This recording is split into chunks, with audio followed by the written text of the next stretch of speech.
45 ವರ್ಷಗಳಿಂದ ಮೇಲ್ಪಟ್ಟಂಥ ಮಹಿಳೆಯರು ತೆಗೆದುಕೊಂಡೋದಕ್ಕೆ ಇವತ್ತು ಸುಮಾರು 15-16 ವರ್ಷದಲ್ಲಿರ್ತಕ್ಕಂಥ ಮಕ್ಕಳನ್ನೇ ಇವತ್ತು ಮುತ್ತು ಕಡಿಸ್ತಕ್ಕಂಥ ಕೆಲಸ ಆಗ್ತಿದೆ.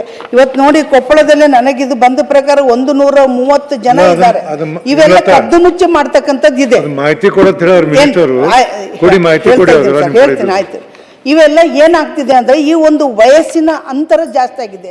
ನೀವು ಸಪೋಸು ಒಂದು ವೇಳೆ 20 ವರ್ಷದಿಂದ ತೆಗೆದುಕೊಂಡಾದರೂ ನೀವು 40 ಅಂದರೆ 10 ವರ್ಷದ ಜಾಸ್ತಿ ಆಗಿರೋಕ್ಕೋಸ್ಕರ ಇವತ್ತು ಸಮೀಕ್ಷೆಯಿಂದ ಒಳಗಾಗಿರ್ತಕ್ಕಂಥದ್ದು. ನೀವು ಈಗ ತಾನೇ ಹೇಳಿದ್ರಿ ಮೇಡಮ್ ಅವರೇ, ಇವಾಗ ನಾವು ಅವ್ರಿಗೆ ಅಷ್ಟು ಕೊಡ್ತೀವಿ ದುಡ್ಡು ಸಹಾಯಧನ ಇದು ಇಲ್ಲಿವರೆಗೂ ಒಬ್ಬ ದೇವದಾಸಿಗೆ ಸ್ವತಂತ್ರವಾಗಿ ಬದುಕಟ್ಕೊಳ್ಳೋಕ್ಕೆ 10 ಪೈಸೆ ಕೂಡ ಅವರಿಗೆ ಕೊಟ್ಟಿಲ್ಲ.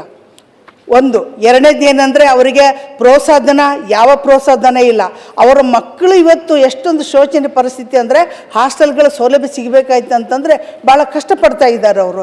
ಯಾಕಂದರೆ ಹಳ್ಳಿಯಲ್ಲಿರ್ತಕ್ಕಂಥವ್ರು ಪಟ್ಟಣಕ್ಕೆ ಬಂದು ಓದಬೇಕಾಯ್ತು ಅಂತಂದರೆ, ಇವಾಗ ನೀವೇನೋ ಬಸ್ ಫ್ರೀ ಮಾಡಿರಿ, ಮಹಿಳೆಯರು ಓಡಾಡ್ತಾರೆ, ಮಕ್ಕಳು ಬರ್ತವೆ. ಆದರೆ ಅವರು ಅಲ್ಲಿದ್ದ ಇಲ್ಲಿವರೆಗೆ ಬಂದು ಒಂದು ಅಪ್ಲಿಕೇಶನ್ ಹಾಕಿ ಒಂದು ಶಾಲೆಯಲ್ಲಿ ತಮ್ಮ ಹೆಸರನ್ನು ನೋಂದಾಯಿಸ್ಕೊಳ್ಳೋಕ್ಕೆ ಕಷ್ಟಪಡ್ತಕ್ಕಂಥ ದಿನಗಳು ಇವತ್ತಿನ ದಿನ ಇದ್ದಾವೆ. ಯಾಕೆ ಮಾತು ಹೇಳ್ತಾ ಇದ್ದೀನಿ ಅಂತಂದರೆ, ನನಗಿವತ್ತು ನೋಡಿ, ನಮ್ಮ ಹುಲಿಗೆ ಭಾಗದಲ್ಲಿ ಒಂದೇ ಸುಮಾರು ಇಷ್ಟು ಜನ ನಾನು ಈ ಪಟ್ಟಿ ನಿಮಗೆ ಕೊಡ್ತೀನಿ ಮೇಡಮ್ ಅವರೇ. ಇದರಲ್ಲಿ ಎಷ್ಟು ಜನ ಹೆಣ್ಮಕ್ಳು ನೀವು ಹೇಳಿದ್ರಿ SC ST ಅಂತ. ನಿಜವಾಗಿಯೂ SC ST ಜನನೇ ಯಾವತ್ತೂ ತುಳಿದುಕೊಳಗಾದವರು, ಇಂಥದಕ್ಕೆಲ್ಲ ಒಳಗಾಗಿ ಇವತ್ತು ಶೋಚನೀಯ ಪರಿಸ್ಥಿತಿಯಲ್ಲಿ ಇರ್ತಕ್ಕಂಥವ್ರು. ಇವತ್ತಿನ ದಿನವಾಗಿ ಅವರು ಖಾಲಿ ಜಾಗದಲ್ಲಿ ಒಂದು ಎಂಥದೋ ಒಂದು ಜೋಪಡಿ ಹಾಕ್ಕೊಂಡು ಬದುಕತಕ್ಕಂಥ ಕೆಲಸ ಮಾಡ್ತಾ ಇದ್ದಾರೆ.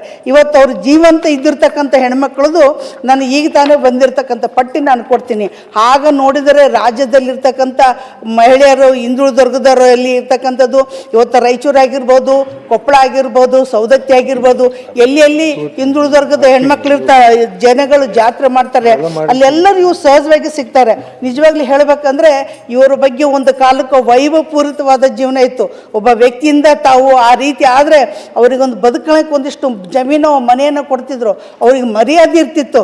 ಈಗಿನ ಕಾಲದಲ್ಲಿ ಆಗಿಲ್ಲ. ಈಗ ಅವ್ರು ಎಷ್ಟು ಒಂದು ಕಷ್ಟದಲ್ಲಿದ್ದಾರೆ ಅಂದರೆ, ನೀವು ಹೇಳ್ತೀರಿ ಇಷ್ಟು ಜನ ಹೆಸರು ನೋಂದಾಯಿಸ್ಕೊಳಕ್ಕೆ ಇಷ್ಟಪಡಲಾರ್ದರಿದ್ರೆ ಹೆಸರು ಕೊಡ್ತಕ್ಕಂಥ ಹೆಣ್ಮಕ್ಳು ಭಾಳ ಇದ್ದಾರೆ. ನೀವು ಈಗ ತಾನೇ ಹೇಳಿದ್ರಿ ಯಾರು ಆಫೀಸರು ಅಂತೇಳಿ. ಈ ಸಮೀಕ್ಷೆ ಮಾಡಬೇಕಾಯ್ತಂದ್ರೆ ಸಚಿವರು ಯಾರೋ ಮಹೇಶ್ ಬಾಬು ಅಂತೆ, ಅವರ ಅಧಿಕಾರಿಗಳ ಬಗ್ಗೆ ನನಗೆ ಫೋನ್ ಮಾಡಿ ಹೇಳಿದರು. ಅವರು ಇವತ್ತಿನ ದಿನ ಸರಿಯಾದ ಮಾಸಾಸನ ಕೊಡ್ತಾ ಇಲ್ಲ. 1,500 ಇದ್ದದ್ದು 1,000 ಕೊಡ್ತೀವಂತ ಮುಖ್ಯಮಂತ್ರಿಗಳು ಹೇಳಿದಾಗ ಅದು 1,000 ಆ್ಯಡ್ ಮಾಡಬೇಕಾಗಿತ್ತು. ಯಾಕೆ ಮಾಡಲಿಲ್ಲ? ಹಂಗೆ ಕೊಟ್ಟಿದ್ರಿಂದ 2,500 ಆಗ್ತಿತ್ತು. ಈಗ 2,500 ರೂಪಾಯಿ ಜಾಸ್ತಿ ಮಾಡಿ, ಇನ್ನು 500 ರೂಪಾಯಿ ಎಲ್ಲೋಯ್ತು ಅಂತ ಆ ಮಹಿಳೆಯರು ಕೇಳ್ತಕ್ಕಂಥದ್ದಿದೆ. ಇವತ್ತು ಅವರ ಬದುಕು ಹೆಂಗಿದೆ ಅಂತಂದರೆ, ಈ ಗೃಹಲಕ್ಷ್ಮಿಯಲ್ಲಿ ಕೂಡ ಅಷ್ಟಿಷ್ಟು ಕೆಲವು ಜನ ಹೆಣ್ಮಕ್ಳು ಹೆಸರು ನೋಂದಾಯಿಸ್ಕೊಂಡಿದ್ದಾರೆ ಮೇಡಮ್ ಅವರೇ. ಅಂಥದ್ರಲ್ಲಿ ಇವತ್ತಿನ ದಿನ ಕೊಪ್ಪಳ ಜಿಲ್ಲೆಯಲ್ಲಿ ಕೂಡ ನಿಜವಾಗ್ಲೂ ಎಷ್ಟು ಶೋಚನೀಯ ಅಂದರೆ, 6,018 ಜನ ಇವತ್ತು ಮಾಜಿ ದೇವದಾಸಿಗಳು ಕೊಪ್ಪಳದಲ್ಲೇ ಇದ್ದಾರೆ. ಮಾಸಾಸನ ಪಡಿತಿರೋರು 2,530. ಆದರೆ ಅವರಿಗೆ ಅಷ್ಟು ಮಾಸಾಸನ ಸಾಕಾಗ್ತಾ ಇಲ್ಲ. ಅವ್ರು ಕೇಳ್ತಾ ಇದ್ದಾರೆ, ನಮಗೆ ವಯಸ್ಸಾಗಿದೆ, ನಾವು ಏನಾದರೂ ಒಂದಿಷ್ಟು ದುಡ್ಡಿನ ಆಸೆಗೆ ಒಂದು ಯಾವುದಾದ್ರು ಕೂಲಿಗೆ ಹೋಗ್ಬಿಟ್ರೆ ನಮಗೆ ಕೆಲಸ ಮಾಡಿ ಬಂದರೆ ನಾವು 3 ದಿನ ಮಲಗ್ತೀವಿ, ನಮ್ಮ ಹತ್ರ ಶಕ್ತಿ ಇಲ್ಲ, ಏನಿಲ್ಲ. ನಮ್ಗೆ ಶಕ್ತಿ ಬರೋದಾದ್ರೆ ಹೆಂಗೆ? ನಮ್ಗೆ ಯಾವ ರೀತಿಯಿಂದ ಸೌಲಭ್ಯಗಳಿಲ್ಲ. ನೀವು ಹೇಳಿದ್ರಿ ಅವರ ಆರೋಗ್ಯ ತಪಾಸಣೆ ಮಾಡ್ತಾರೆ. ಎಲ್ಲಿ ಮಾಡ್ತಾರೆ ಆರೋಗ್ಯ ತಪಾಸಣೆ? ಅವರು ಅದರಿಂದ ದೂರನೇ ಇದ್ದಾರೆ. ಪಾಪ ಒಂದು ಮೂಲೆಯಲ್ಲಿ ಬದುಕ್ತಾ ಇರ್ತಕ್ಕಂಥ ಹೆಣ್ಮಕ್ಳಿದ್ದಾರೆ. ನೋಡಿ, ಇನ್ಕಮ್ ಜನರೇಷನ್ ಯೋಜನೆ ಅಡಿಯಲ್ಲಿ ಸಹಾಯಧನ ಪಡೆದಿರೋರು 3,185.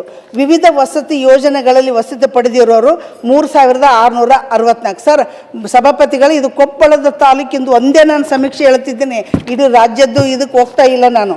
ವಿವಿಧ ಯೋಜನೆಗಳಲ್ಲಿ ಇವತ್ತು ನಿವೇಶನ ಇಲ್ಲದವರು 185 ಜನ ಮಾಜಿ ದೇವದಾಸಿಯರಿದ್ದಾರೆ. ನಿವೇಶನವೂ ಇಲ್ಲ, ಮನೇನೂ ಇಲ್ಲ, ಅಂಥವರು 318 ಜನ ಇದ್ದಾರೆ. ಇವತ್ತು ದೇವದಾಸಿ ಅಂತಕ್ಕಂಥ ಅನಿಷ್ಟ ಪದ್ಧತಿಯನ್ನು ಪಡ್ಕೊಂಡು ಅವ್ರ ಮಕ್ಕಳು ಇವತ್ತು ಅಷ್ಟೋ ಇಷ್ಟೋ ಓದಿ ಇವತ್ತು ಸಮಾಜದಲ್ಲಿ ಭಾಳಷ್ಟು ಸಂಕೋಚ ಪಟ್ಕಂತ ಕೆಲಸ ಆಗ್ತಾಯಿದೆ. ಯಾವುದಾದ್ರು ಅರ್ಜಿ ನಮ್ಮನೆಗೆ ಹೋಗ್ಬೇಕಾಯ್ತಂದ್ರೆ ಪೇರೆಂಟ್ ಕೇಳ್ತಾರೆ, ಹೇಳ್ತಕ್ಕಂಥ ಪರಿಸ್ಥಿತಿ ಇಲ್ಲ. ಅಂಥ ಒಂದು ಪರಿಸ್ಥಿತಿ ಬಂದಾಗ ಅವ್ರ ಮಕ್ಕಳಿಗಾದರೂ ಏನಾದರೂ ಮಾಡ್ತಕ್ಕಂಥ ವ್ಯವಸ್ಥೆ ಇರ್ಬೋದು. ಇವತ್ತು ಮದುವೆ ಮಾಡ್ತಾರೆ, ಮದುವೆ ವಿಷಯದಲ್ಲಿ ಬಂತಂದರೆ ಅವರು ಅಂತರ್ಜಾತಿ ವಿವಾಹ ಆದರೆ ಸರ್ಕಾರದಿಂದ ಸಹಾಯಧನ ಸಿಗ್ತದೆ. ದೇವದಾಸಿಯ ಮಗ ದೇವದಾಸಿಯ ಮಗಳು ಮದುವೆ ಆದರೆ ಸಹಾಯಧನ ಇಲ್ಲ ಅಂತ. ಇದೇ ಯಾವುದ್ರದ್ದು ನ್ಯಾಯ? ಪಾಪ ಅವರು ಒಂದು ರೀತಿ ಅತಂತ್ರ ಬದುಕು, ಇವ್ರದಂತ ಬದುಕು. ಇಂಥವ್ರು ಕೂಡ ಬದುಕು ಕಟ್ಟಿಬೇಕಾದ್ರೆ ಸರ್ಕಾರ ಕೊಡಬೇಕಲ್ಲ. ಬರೀ ಹೇಳಿಕೆಗಳಾಗಿದ್ದಾವೆ. ಮೊನ್ನೆ ಬಜೆಟ್ನಲ್ಲಿ ನೀವು ಕೊಟ್ಟಿರ್ತಕ್ಕಂಥದ್ದು ಏನಿದೆ, ಎಷ್ಟರ ಮಟ್ಟಿಗೆ ತಂದು ಮುಟ್ಟಿದೆ ಇವತ್ತು? ಯಾರಿಗೂ ಏನಿಲ್ಲ. ಇಲ್ಲಿವರೆಗೂ ಭೂಮಿಗಳು 1 ಇಂಚು ಭೂಮಿಗಳು ಕೊಲ್ತಿಲ್ಲ.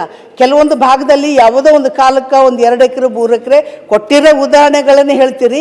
ನೀವು ಸಚಿವೆಯಾಗಿ ಬಂದ ನಂತರ ನೀವು ಕಾಳಜಿ ತೋರಿಸ್ತಿದ್ದೀರಿ, ಇದು ಬಜೆಟ್ನಲ್ಲಿ ಏನೋ ಸೇರಿಕೆ ಮಾಡಿದಿರಿ.